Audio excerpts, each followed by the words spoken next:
Continuamos en este su espacio Con Fuerza, una producción de la Fundación Con Fuerza Multimedios con el auspicio del bloque de organizaciones no gubernamentales y sus entidades signatarias.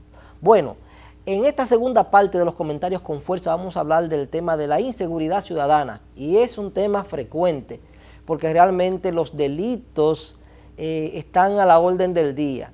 Pero también junto a los delitos vamos a hablar del tema que tiene que ver con la corrupción y con la impunidad. Y ustedes dirán, bueno, son temas tan frecuentes, temas muy recurrentes que tenemos que tocar.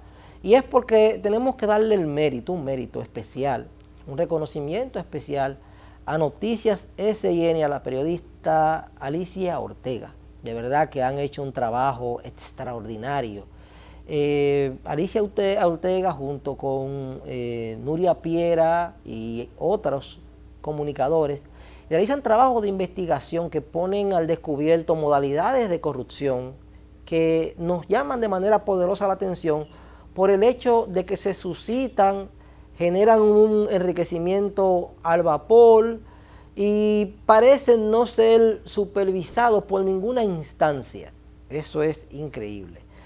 Los dos últimos reportajes súper interesantes que ha desarrollado Noticias SIN tienen que ver con la oficina de la OPRED, esa oficina que gerenció hasta hace poco Diandino Peña. Ella primero le hizo una investigación a Diandino respecto a sus bienes y luego hizo una investigación respecto a cómo la OPRED se manejó en los primeros años por el volumen de recursos que se manejaron, miles de millones, y ella pudo mostrar en un trabajo de investigación cómo el exdirector de la OPRED, el señor Diandino Peña, pues tenía un tejido de instituciones que estaban vinculadas a él de manera muy estrecha, y a través de ese tejido de instituciones lograron sustraer del Estado más de 4.000 millones de pesos.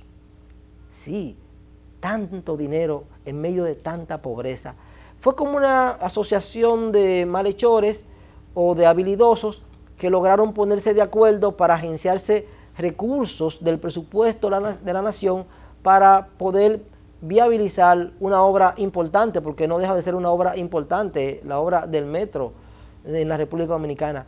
Sin embargo, es tan difícil de procesar que tantos millones de pesos hayan podido ser distribuidos entre personas allegadas a una sola persona sin que los organismos que tienen que ver con el control y la fiscalización estatal observara que había algo anormal, a menos, por supuesto, que no hubiese algún tipo como de contubernio, como que todos estemos de acuerdo, vamos a hacernos de la vista gorda, porque todos nos vamos a beneficiar de esto. Entonces, esas mismas cosas han pasado con otras modalidades en otras instancias. Por ejemplo, sabemos que en lo que tiene que ver con la compra de los supertucanos se habla de un soborno de millones de pesos.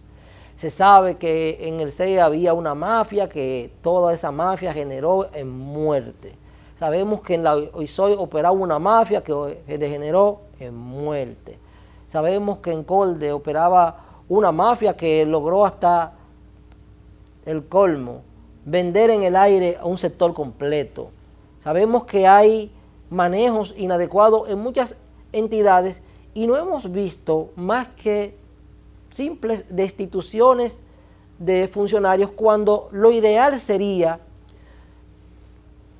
someterlos y, ¿por qué no?, aplicarle algún tipo de ley, por ejemplo la ley de lavado de activos, que permite en ocasiones pues confiscar los bienes que usted ha recibido de manera ilícita.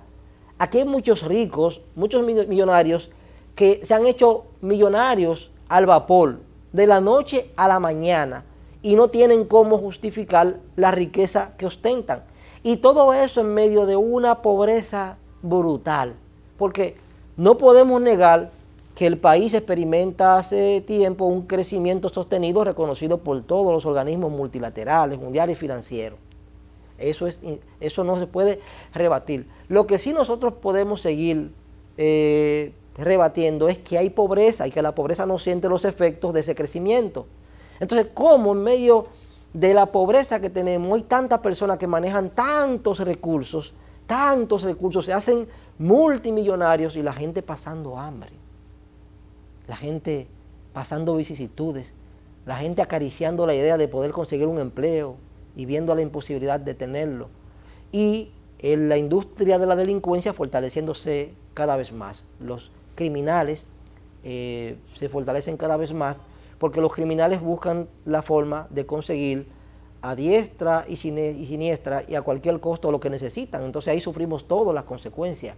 Pero los principales delincuentes son los delincuentes que le llaman de cuello blanco. Los delincuentes, por ejemplo, que cometen sus delitos desde el Estado son peores que los delincuentes comunes.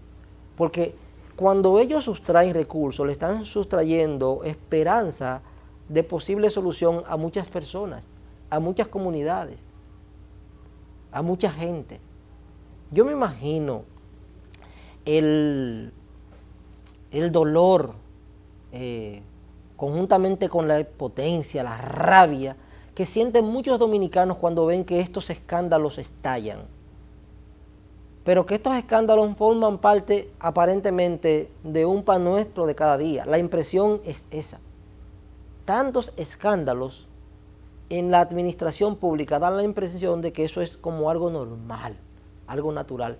Y no entendemos cómo, por ejemplo, con un gobierno que tiene comisiones de ética y vive juramentando comisiones de ética, que tiene la Contraloría General de la República, que tiene muchísimos mecanismos de control, la Dirección de Impuestos Internos, que tiene muchísimo, tiene la Cámara de Cuentas. O sea, hay demasiadas instancias para usted observar situaciones que son anómalas. Entonces, no puede ser que si una persona, por ejemplo, me llega a mí en un motor, de repente me tenga una jipeta, o que una persona, por ejemplo, me llega en un vehículo del 2005, de repente me tenga un vehículo desde 2015. O sea, tienen que haber situaciones que permitan que haya ese flujo de facilidad. Entonces, lo cierto es que el flujo de facilidad es un flujo de facilidad que se desprende de recursos que son de todos nosotros, porque nosotros somos los que solventamos al Estado. Cada vez que compramos cualquier cosa, solventamos al Estado. Entonces, no hay una señal lo suficientemente contundente que nos diga a nosotros que hay un manejo racional de los recursos, ni que hay un manejo transparente de los recursos, ni racional ni transparente. Entonces, hemos visto que el gobierno está solo en la arena política porque la oposición no ha podido prender. La oposición no ha podido presentar propuestas que la gente las considere serias. Y hace falta oposición, no porque nosotros no querramos que el gobierno persista o siga, sino hace falta oposición para que se produzca un equilibrio. Los escenarios tienen que estar gerenciados por fuerzas diferentes para que haya la posibilidad de llegar a acuerdos en torno a iniciativas que se propongan o se desarrollen para que le generen el menor impacto a la población. Por ejemplo, el escenario del Congreso Nacional no está jugando el rol que le corresponde porque el Congreso Nacional es mayoritariamente del partido de gobierno, del PLD. Entonces, cuando el gobierno presenta una propuesta, lo que hace es que la valida. La oposición es pobre en ese sentido, no tiene la fuerza para poder modificar ningún tipo de propuesta que envíe el Ejecutivo, no tiene los votos necesarios. Entonces, cuando una de las cámaras, por lo menos, está dirigida por un ente diferente al del gobierno, ahí se puede lograr que se pongan de acuerdo y ver si una medida realmente pudiera ser viable porque nos favorece a todos o pudiera modificarse porque se supone que los efectos van en detrimento de tal o cual segmento, de tal o cual sector. O sea, eso es una política ideal, una política en donde no se impongan las cosas, no se impongan. Por eso yo soy de opinión de que ciertamente no veo la necesidad de que la República Dominicana, por ejemplo, tenga un Congreso bicameral. Aquí pudiera hacerse modificación constitucional que permita, por ejemplo, la eliminación de una de las cámaras. Porque el costo que tienen es voluminoso. Usted sabe las obras que se pueden desarrollar con los recursos que le asignan tanto al Senado como a la Cámara de Diputados. Y usted sabía cuántos empleos se pueden generar, cuántas casas se pueden construir, cuántos microemprendedores se pueden financiar para que creen industrias. O sea, son muchas las cosas. No tengo nada contra legisladores, ni contra senadores, ni contra la Cámara de Diputados en lo particular, pero como escenario que tiene que hacer las leyes y validar toda normativa que se apruebe, no están haciendo hasta el momento. En los últimos tiempos no he visto nada que vaya en beneficio de los pobres. O sea, ¿qué iniciativa se ha tenido para que los medicamentos lleguen a un menor costo, para que baje el costo de la vida, para que los alimentos de primera necesidad no experimenten alzas, como está sucediendo últimamente, que están experimentando alzas? Junto a eso, tenemos entonces un incremento de los combustibles de manera sucesiva en varias semanas y una amenaza y un cumplimiento de esas amenazas en parte del país, porque en Santiago los pasajes aumentaron. Aquí en la capital todavía, pero hay una amenaza inminente de que si los combustibles no cesan en aumentarse, como en efecto han ido aumentando de manera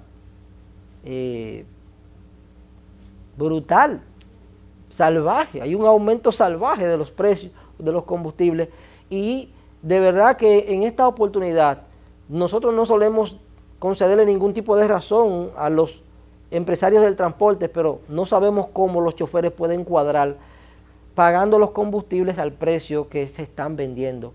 Y el grito de las amas de casas ni se digan, con el gas a un precio totalmente exagerado, porque la ley de hidrocarburos parece que se está manejando de manera muy medalaganaria en detrimento de los consumidores. Entonces, es tiempo de que los pobres, que como dije en principio, con huelgas médicas, aumento de transporte, aumento de los alimentos de primera necesidad, de la canasta básica, amenaza de aumento por parte de los choferes de todo el país como consecuencia del incremento, y por supuesto los que te incrementan los alimentos atribuyen eso al aumento de los combustibles. O sea que hay un efecto en cadena. Entonces el gobierno, el presidente de la República, pues debería ponderar la toma de algún tipo de decisión que no permita que hayan tantos elementos nocivos para la tranquilidad de los dominicanos, ni para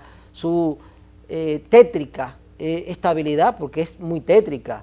Aquí hay mucha gente que está muy descuadrada, de ahí que nosotros, los que trabajamos con instituciones no gubernamentales, pues recibimos tantas solicitudes de ayuda, porque la gente se la está llevando quien la trajo. De hecho, hemos tenido que implementar programas sociales parecidos a los que tiene el gobierno, como por ejemplo los subsidios frente a enfermedades,